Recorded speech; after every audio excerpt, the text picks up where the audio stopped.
حبايب قلبي عاملين ايه؟ يا رب دايما تكونوا بخير يا رب. كل سنة وانتم طيبين ورمضان كريم عليكم يا رب. انتوا كل حبايبكم اللهم امين. قاعدة لا بيا ولا عليا وعايزة اعمل كوفي كورنر. والله عايزة اعمل كوفي كورنر وانا ما عنديش اي امكانية ان انا اشتري كوفي كورنر نهائي. المهم هفضل قاعدة اتصرفي. المهم اللهم صل على النبي، انا عندي حاجة في هو الروتين بدأ بغسيل. الروتين ده كان بادئ بالليل، فبقول لكم ان الفوطه دي كنت عليها صبغه سمراء، فعماله اصوت اقول يا رب هتطلع ولا لا. المهم انا عندي دور غسلاه، دور الوان، وهنا عندي على الارض واحد ابيض واحد اسود.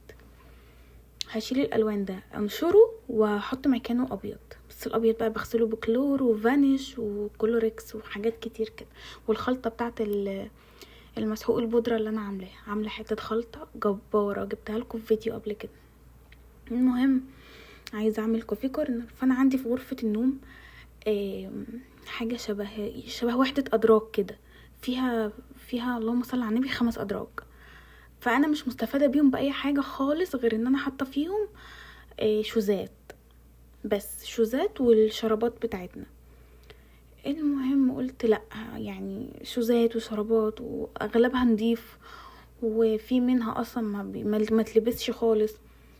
فخلاص جيت لي الفكرة بقى من هنا. ايه الفكرة؟ ان انا هاخد وحدة الادراج دي واعملها كوفي كورنر في المطبخ، بما اني مش مستفادة بيها في اي حاجة غير كده. والشوزات ان الجديد هحطه في مكان، واللي استخدمه كده هحطه بره قدام باب الشقة، من جوه بقى باب الشقة من جوه. طب احطه برضو في ايه بتاع باب الشقة ده؟ ما انا اكيد مش هرصهم كده عادي يعني. هتشوفوا بقى في اخر الفيديو او في نص الفيديو انا عملت ايه. هي دي وحدة الادراج اللي انا بقولكوا عليها، حاطه فوق الشنط، ومن جوه شوزات بقى، حاطه بقى شوزات الفرح وشوزات الخروج واللكاليك وحاجه البيت وكده. اهو انا بقول لكم ده هشيله 100. خلاص هنا بدأت افضيه، والشوز الدرج الاخير ده جيت افضيه خرج كله يعني. هنا بقى في الشوزات اللي احنا نلبسها، وهنا الدرج ده حاطه فيه الشرابات والجرافتات، وعندي شرابات جديده لسه ما اتلبستش، وعندي شوزات برضو جديده ولكاليك وحاجات من دي. هبدا بقى افضيه واشيل كل الشنط دي ونخرجه بره. هوريكم بقى نعمل بيه فكره جامده. اول حاجه هشيل طبعا السجاده عشان ما تتبهدلش، ده غير ان انا هغسلها قريب عشان العيد بقى. كل سنه وانتم طيبين. بعد رمضان يعني، بعد رمضان في نص رمضان هنغسلها باذن الله. بس هي لسه جديده يعني، لسه ما عملتش بيها حاجه. هنا بقى دخلت المطبخ. هنا كنت جايبه اوردر من نون اللي هو كان على التسريحه ده من شويه اهو. بصوا بقى التربو ده انا بكرهه والله العظيم، ولونه مستفز. يومها يوم انا كنت بجيبه كنت عايزه اجيب ابيض، ما لقيتش غير ده، وكانش في قدامي حلول تانية غير ان انا اجيبه. المهم انا مش بحبه. حاطه في اول 2 من تحت حاجه اللي هي الكوبايات البلاستيك اللهم صل على النبي، الاكياس اللي هي بتاعت اللي انا بحفظ فيها الحاجه في الفريزر وحاجات من دي. هنا بقى مليت الغساله وهحط المساحيق، وبعد كده احط الهدوم البيضاء واسيبها تغسل. المهم هاخد التربو ده. انا كنت ناويه اخد دورين 2 بس، واسيب دورين تانيين للبصل والبطاطس، لان انا مش بجيب حاجات بره غير بصل وبطاطس بس. فانا بعد ما خدت 2 لقيت الشوزات مش مكفيه يعني، مليت 2 ولسه في شوزات عايزه تتحط فيهم، عايزين مكان يعني وكده. قمت رايحه واخده كمان 2. طب هتحطي هجر البصل والبطاطس في ايه؟ اقسم بالله لحد الان ما انا عارفه، بس سيبوها لله بقى يعني، هي وقتها ربنا يحلها. بصوا بقول لكم ان المسحوق بتاعي بيعمل فقاقيع ازاي، بيعمل فوران كده. هاخد بقى كل الابيض ده ونحطه في الغساله ونشغل عليه الغساله ونسيبه بقى يعيش مع نفسه. هنقعه شويه طبعا يعني، انا الابيض بنقعه شويه، عندي خاصيه في الغساله اسمها خاصيه النقع، بسيبه فيها شويه وبعد كده هي بتشتغل لوحدها يعني، بتنقعه شويه وترجع تشتغل تاني شويه لوحدها. اهو نقع، سيبها بقى مع نفسها وهنساها اصلا لحد ما هي تزمر وتقولي انا خلصت تعالي شيلين. هنا بقى لكاليك وشرابات وشوزات وحاجات كتير كده. هنا اللي في الكرتونه دي حاجه الفرح، دي جزمه الفرح بتاعتي يا ولاد، والنبي ما اتلبست ساعتين على بعض. وهنا الشوزات السمرة دي كلها هحطها في التربو، والبيضة كلها هدخلها الغسالة. ايوه انا بغسل الشوزات في الغسالة، وبعد كده بعد ما بغسلها بعمل دورة تنظيف للغسالة بخل وبيكنج صودا وحاجات من دي، بتبقى زي الفل. ده غير اصلا ان هما يعني مش متوسخين قوي واعزكم الله ان الارضيه بتاعتهم من تحت ما فيهاش حاجه، هما بس شويه تراب. بنفضها الاول بره وبعد كده بدخلها الغساله. هنا بقى دخلت وحده الادراج دي جوه المطبخ، وخدت القمر ده اللي انا بكرهه ده خدته هحط بقى، هرص فيه كل الشوزات بتاعتي وبتاعت صالح. وهنا بدأت صالح اديله اول دورين، وهو صالح خد 3 اصلا. يعني صالح ما شاء الله عليه شوزاته كتير جدا، وانا حاجتي بسيطه صغنونه، بس عشان انا حاجه البيت اكتر من حاجه الشارع. هنا دي انا رف واحد وصالح رفين، والرف اللي فوق ده هحط له فيه كل حاجته، يعني كل حاجته البيضه دي اهو. شايفين شوزات بيضه بالهبل؟ كل ده سبته على جنب كده عشان ادخله الغساله، وهيتغسل واتغسل اساسا وتعانوا بقى زي الفل. هنا بقى عندي البوكس ده انا كنت شارياه على اساس ان هو بوكس مش مقسم من جوه، يعني بوكس عادي قلت احط فيه مخبوزات او حاجه واغطيه. المهم فتحته لقيته مقسم من جوه، فبقاله عندي حوالي 3-4 شهور ومش لاقيه له استخدام، بس هو ده جه وقته بقى. هبدا بقى ارص فيه كل الشرابات، كل 2 شبه بعض الفهم رول كده واحط فيها، كل 2 شبه بعض الفهم رول واحط كده، وهكذا بقى لحد ما اخلص كل الكميه.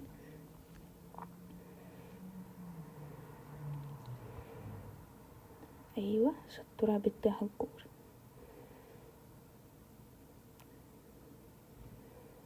هبدا بقى ارص اهو. انا بقى رصيت كل الشرابات اللي عندي. هنا دي شرابات جديده هحطها بقى في درج، ودي برضو شرابات جديده محدش يستخدمها. والبوكس حطيت فيه بس الشرابات اللي احنا استخدمناها. هنا بقى قميص بدله جديد وجرافطات جديده وحاجات كده، هرصهم برضو وعينهم. ودلوقتي هجيب كفر البدله احط فيه بقى كل حاجه ليها علاقه بالبدل الموجوده، والقمصان والجرافطات وكل حاجه ليها علاقه بالبدله هحطها في الكفر، واقوم قافله عليها الكفر، تبقى في كلها في مكان واحد مع بعض. فطبعا العمله دي خلتني اعمل ايه، فتحت الدولاب عشان احط فيه الحاجه اللي هو لا الدولاب ده شكله مش عاجبني، مش مريحني، اسيبه لو النبي ما اسيب. قمت راح هداه كله. هنا كان عندي مناديل، والكيسه اللي تحت دي كان فيها تمر. وده دولاب صالح فوق الصيفي وتحت الشتوي، بس شكله كده مش مريحني، مع انه مرصوص اهو، يعني مرصوص رصه حلوه وتمام وكل حاجه مع بعضها وكله تحت السيطره، بس لا مش مرتاح. هنا بقى فضيته قلبته كله، طبعا اخدت وقت كبير جدا. قلبته كله ورصيته، رجعت بقى الشتوي فوق والصيفي تحت، بما انه خلاص ما عادش بلبس شتوي. ده الدولاب بتاعي، سمك لبن تمر هندي. هنا كنت حاطه ايوه هي دول المفارش وكده. المهم ان الطقم السرير اللي فوق ده هنزله تاني. فالمهم انا طلعت المفارش فوق، بما انه طويل جدا ومش بطوله اصلا، لازم اجيب كرسي عشان اطوله، فطلعته فوق وهبدا افضي من تحت. وبدات بقى انزل الهدوم واطبقها. دي الهدوم اللي انا كنت نشراها معاكم، لما خلاص لميتها وحطيت مكانها الدور الابيض وكده. هنا بقى بصوا بقى الحلويات يا ولاد. طبعا كل الدولاب ده كله كامله اتشال وترص من اول وجديد. ايوه انا بريحش نفسي. هنا بقى رصيت حاجه صالح، ودي العبايات السمراء بتاعتي بتاعت الخروج، ودي الطرح كلها هنا، والنقاب، ودي عبيان صالح، اهو الجواكت اهو. ده الكفر بقى بتاع البدله فيه كل محتويات البدله اهو. دي العلبه السمراء اللي كان فيها الكرافتات. وده طقم الاحرام. يا رب نروح قريب، يا رب يا رب يكرمني ويكرمكم اللهم امين. هنا بقول لكم الشماعات دي مش عجباني، هغيرها واكمل بقى طقم الشماعات ده، يا ده يا الابيض. عندي الدولاب بتاعي اللي هناك حاطه فيه شماعات ابيض على، يعني في شماعات بلاستيك ابيض وفي شماعات قطي. فهنا بقول لكم ان فوق فاضي، يعني مفيش فيه حاجه، في بس دراع البلاي ستيشن بتاع صالح بس. هنا بقى ده دولاب زوجي العزيز، طبقت له كل حاجته. تحت حطيت الشوزات دي جديده ما تلبستش خالص، وشوز الفرح والشنط. وهنا بقى رصيت له حاجته، البناطيل الجينز والتانية وتيشيرتات وحاجات من دي. والدرج الاولاني حطيت له فيه هدومه الداخليه. و بص لفه جاتوه يا رب ما يشوفوا الحته دي. وتحت حطيت شوزات الفرح بتاعت صالح، وهنا الهلزات بقى والحاجات بتاعتي اللي انا لبستها اصلا بس نضيفه، يعني لبستها مره 2 وانا اصلا مش بمشي بيها لان انا بركب العربيه، فهي كلها نضيفه وانا نضفتها يعني قبل ما احطها كمان. بس هنا بقى بوريكم، بصي يا ولاد عليا رصه دولاب قمر. غيرت الرصه طبعا لان انا واحده فراقه وبزهق بسرعه. هنا بوريكم ان هي والله جديده ما اتلبست ولا مره، اتقاست بس وانا بشتريها اتقاست بس اهو. شوف مدقمه مع الشنطه اللي جنبها، وباذن الله البسها قريب ان شاء الله، يبقى يجيلنا مناسبه كده حلوه ونلبسها قريب. ودي بقول لكم ان القمر دي بتاعه الفرح، ما اتلبستش نص ساعه على بعضها. والله طول الفرح كنت حافيه اصلا. المهم بدخلكم في تفاصيل غريبه. طبعا دولابي خلاص، هنا بقى حطيت فوق المفرش وستاير، واللحاف ده مش بستخدمه دلوقتي، انا حاطه البطانيه. وهنا رصيت الشتوي، وهنا رصيت الصيفي والبناطيل الجينز. وهنا حطيت الملايات والفوط. الملايات اللي انا بستخدمها، اول ملاية دي جديدة. تاني درج ده حطيت فيه، اول درج حطيت البوكس بتاع الشرابات وحزام صالح والشرابات الجديدة وراها، والناحية التانية كان فيها حاجتي الخاصة. واللهم صل على النبي، ده الحبل بتاع السويت شيرت اللي لقيته في الغسالة، فقلت خلاص هبقى اركبه. وهنا بقى كل الكليك بتاعتي نصها جديد اصلا ما لبستوش، بند القمر ده والحاجات دي كلها رصيتها بقى انها ابيض وكده، فسبتهم هنا عشان بس ما يتبهدلوش وكده اهو. بصوا يا ولاد، خد مني وقت كبير جدا على فكره، والروتين ده انا اصلا عملته على يومين. اول يوم غسلت ونضفت وخرجت الكوفي كورنر والحاجات دي بقى، العبيان بتاعه البيت بتاعتي وعبيان الاستقبال والحاجات دي. والجزء التاني بقى حاجتي الخاصه وبس كده. هو ده دولابي القمر. الروتين ده عملته على يومين. اول يوم نضفت وعملت نص الدولاب ونزلت، يعني شلت غسلت وروقت وخرجت وحدة الادراج بره وحطيت الشوزات مكانها وغسلت الشوزات التانية. المهم عملت شوية تفاصيل انتوا شفتوها في الاول، ده كان في اول يوم. ونزلت جيت بقى في نفس اليوم بالليل كنت بعمل التسريحة، يعني نفس اليوم بالليل خلصت الدولاب وعملت التسريحة. تاني يوم بقى هنام يعني بعد التسريحة هنام، خلاص تعبت، هاكل وانام.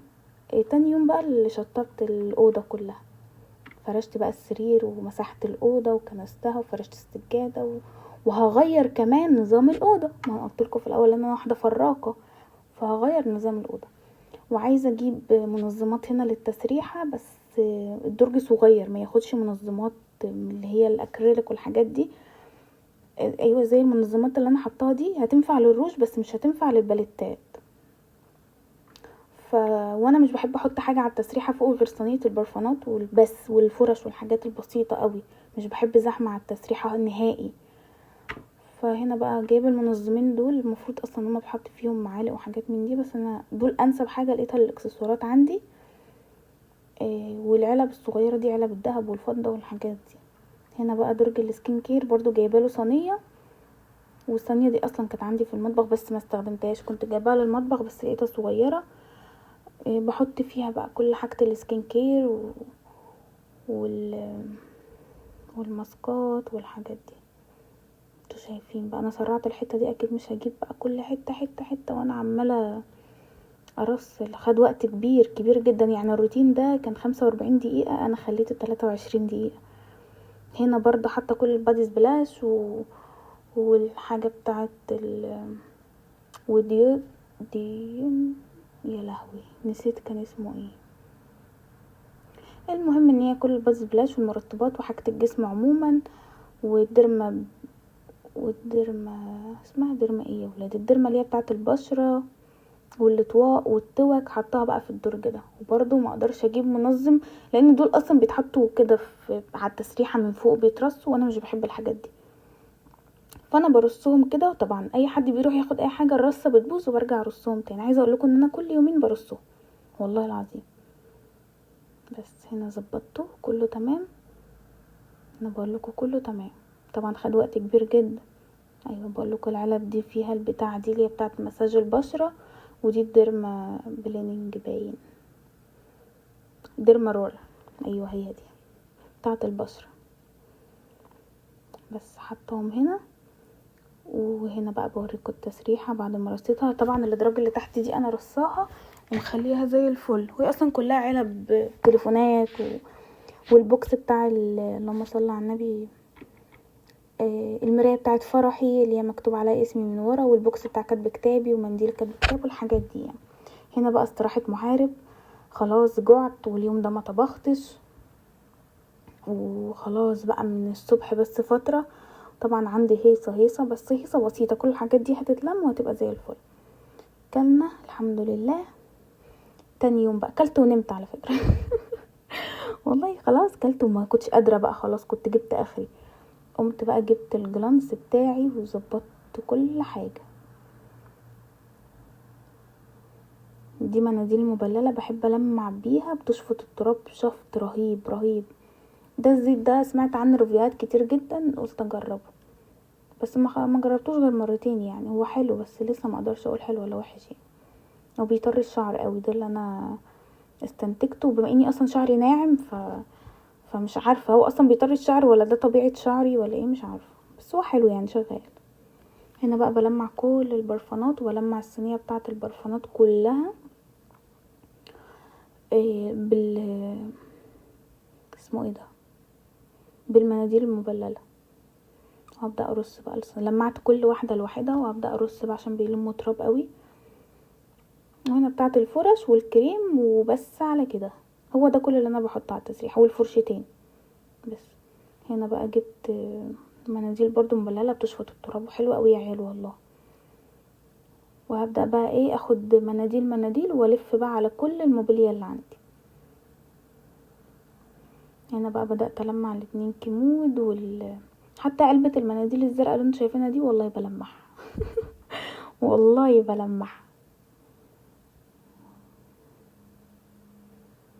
بس هاخد الدولاب بالمره، مش هيقول لا برضو يعني دولاب. والابيض بيلم تراب بس انا ايدي فيه يعني. بسمع ناس كتير تقعد تقول الابيض بيلم تراب كتير، إيه الابيض وحش، الابيض بيصفر بيغمق بيخضر. قلت ايه زي الفل، ولا اصفرت ولا غضرت ولا اي حاجه، طول ما ايدك فيها حاجتك هتبقى زي الفل. هنا لمعت كمان الكيمود التاني. هنا بقول لكم ان انا كنت حاطه هتشوفوا النظام، انا غيرت النظام بتاع السرير. يعني كنت اول ما تخشي من باب الاوضه تلاقي السرير في وشك، لا انا دلوقتي جبته على الجنب الشمال. هنا الغسله البيضه دي كمان نشفت. طبعا احنا كنا تاني يوم فاكيد نشفت. هشيلها بقى كمان عشان اطبقها بالمره واخد الملايه دي افرشها. انا مكنتش عايزه افرش اي ملايه ملونه، كنت خلاص زهقانه من اي ملايه ملونه. بقول لكم الفوطه نطفت، بص الحلاوه نطفت والصبغه راحت الحمد لله. هوريكم بقى الفوطه بتطبق ازاي. بجيب الطرفين على بعض وبعد كده برجع اطبقها كمان مره الطرفين على بعض، واقوم لفاها بقى على 3 مرات والرسمه تبقى بره بس كده. ولا بط بقى ولا وز ولا الحركات دي. بس هنا بقى شفتوا السرير جبته ناحيه الستاره تحت الشباك، وفرشت كل وغيرت الصينيه جبتها على الجنب، وفرشت كل اللي هي المفارش الكروشيه انا اللي عاملاه عمايل ايدي. هنا السرير كان في الوش جبته بس في الجنب. هنا بقى جبت المقشه وهبدا اكنس. انا كنسه طبعا قبل ما افرش السرير ومظبطه كل يعني لمعت كل حاجه وكنست. بس ايه كنسه كمان كده مطرح رجلي ما رايحه جايه بفرش السرير. انا بقى جبت الخلطه الجباره بتاعتي، ميه سخنه ومعطر وديتول وحاجات كتير قوي والله يا ولاد فوق بعض. البتاعه دي مليانه حاجات كتير. وبدات المع بقى لمعتها. شفت السيراميك بيزرزق ازاي، فله. وهجيب السجاده بقى بتاعت افرشها وبس كده. روتين على يومين بس، اقسم بالله تعبني تعب رهيب. انا ما كنتش ناويه افرش السجاده. هنا بقى صالح ما كانش موجود في البيت، فلما يجي هيدخل السجاده دي تحت السرير. شكلها تحفه، هحاول اوريها لكم باذن الله لما نيجي نعمل روتين مع بعض. هي دخلت كده حته تحت السرير والباقي بره. لا شكلها حلو قوي. والاوضه حاساها كده يعني ايه، كانت الاول واسعه قوي، دلوقتي حاساها ملمومه شويه. مش عارفه النظام ده حلو ولا لا، ومش عارفه استمر عليه لمده قد ايه، لان انا ممكن حالا اقوم اغير النظام. بس ان شاء الله نقعد عليه شهر رمضان كده، ونيجي على العيد نغيره تاني باذن الله يا رب. بس ايه، ما اقعدش افرك واقوم اغيرها.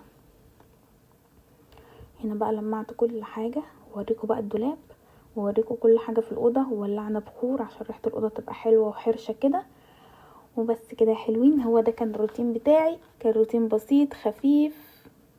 لا هو مش بسيط ومش خفيف هو بالنسبه لكم بسيط وخفيف لان كل حاجه خلصت بسرعه، بس انا خد معايا يومين.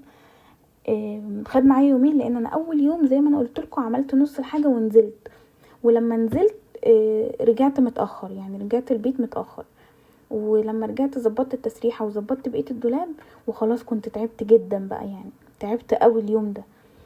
فتاني يوم الصبح قبل ما اعمل اي حاجه في الشقه، وقبل ما اعمل اي حاجه سن في حياتي، كنت مخلصه الاوضه ومعطراها ومظبطاها وقافلاها وخلاص بقى. خرجت بقى فطرت، وخرجت بره الاوضه مش خرجت بره الشقه يعني. فطرت بقى وشفت حياتي وعملنا الروتين بتاعنا وهكذا. بس هو ده بقى كان الفيديو بتاعي. اشوفكم بقى على خير في فيديو جديد بكره ان شاء الله. وانا عارفه ان انا ما نزلتلكوش فيديو امبارح، بس والله كان غصب عني، انا كنت تعبانه جدا ونمت 18 ساعه. اقسم بالله 18 ساعه. تخيلوا ان انا نمت 18 ساعه متواصل، حتى ما صحيتش في النص كده اللي هو قلقت حتى. بس كان غصب عني، كنت تعبانه جدا. وكان قبلها بيومين 3 ما بنامش، يعني انام ساعتين واصحى، انام ساعتين واصحى. فكان اللهم صل على النبي، نومي ويومي الاتنين مش متظبطين. فالحمد لله نمنا وخدنا وقت من الراحة محترم. انا كان معايا فيديوهات المفروض انزلها امبارح فما نزلتش، فمعلش انا عوضتكم بقى بفيديو قمر اهو اتفرجوا عليه، وفيديو كله حماس ونظافة ونشاط. اصلا الفيديو ريحته حلوة، من كتر الريحة الحلوة نفسي اوصل لكم الريحة الحلوة. اشوفكم بقى في فيديو جديد باذن الله على خير بكره، ان عشت وان كان ليا عمر انزل معاكم فيديو بكره. بس كده، واسيبكم بقى في رعايه الله، مع الف سلامه.